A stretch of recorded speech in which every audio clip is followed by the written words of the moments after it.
So it looks like the Caitlin Clark signature shoe from Nike has officially been delayed, and not by a small amount either. Originally, all signs pointed to a spring release. That was the expectation. Now, technically, the only people who truly know the original timeline are Nike themselves. There are rumors floating around saying it was always meant to drop during the holidays.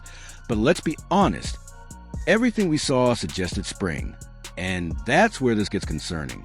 Because if this shoe was supposed to drop in spring, that lines up perfectly with the start of the WNBA season. You release it right as Caitlin Clark hits the court. Fans see her wearing it. Demand explodes. It's basic basketball marketing. But now, a holiday release? That's weird, unless there's a reason. Now remember, Nike isn't just a sponsor. Nike is an investor in the WNBA. They have an ownership stake. They know what's going on behind the scenes.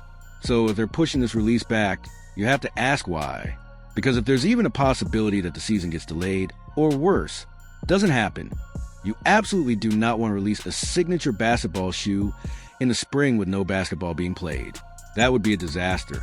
If there's no season, you wait until the holidays. When people have the most discretionary income, you sell it as a hype product instead of performance shoe. That's the only logic that makes sense. Look at how signature shoes usually work. NBA players drop their shoes at the start of the season. Why?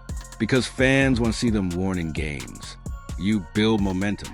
Even limited launches follow that strategy. When Aya Wilson had her first batch, it was extremely limited, around 1,000 pairs. Nike loves doing those controlled early drops. But here's the issue. By the time Caitlin's shoe becomes widely available, we're talking late 2026 or even 2027. That means the high school season will already be underway. College basketball halfway through. The NBA season halfway done. It's a strange time to launch a basketball shoe. And don't give me the holiday spending argument.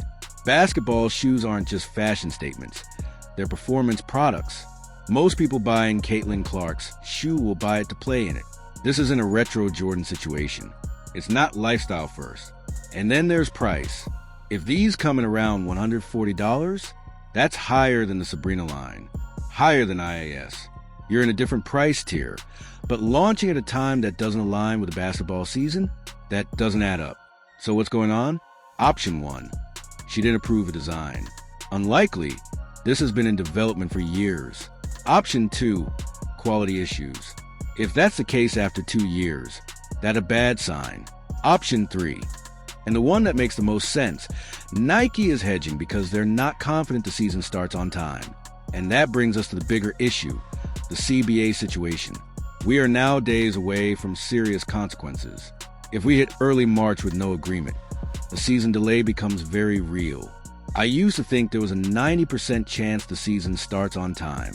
Right now, I'd say 30%, maybe 51% that we even get a season at all.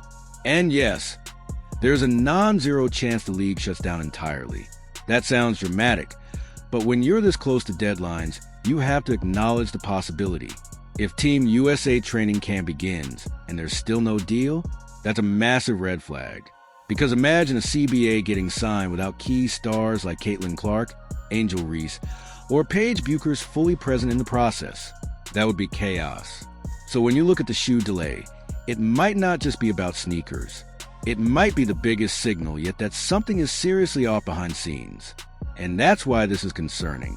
We are in a very, very strange spot right now with the WNBA. Alright guys, that's the video. Let me know what you think in the comments. Are we overreacting or is this a warning sign? I'll see you in the next one.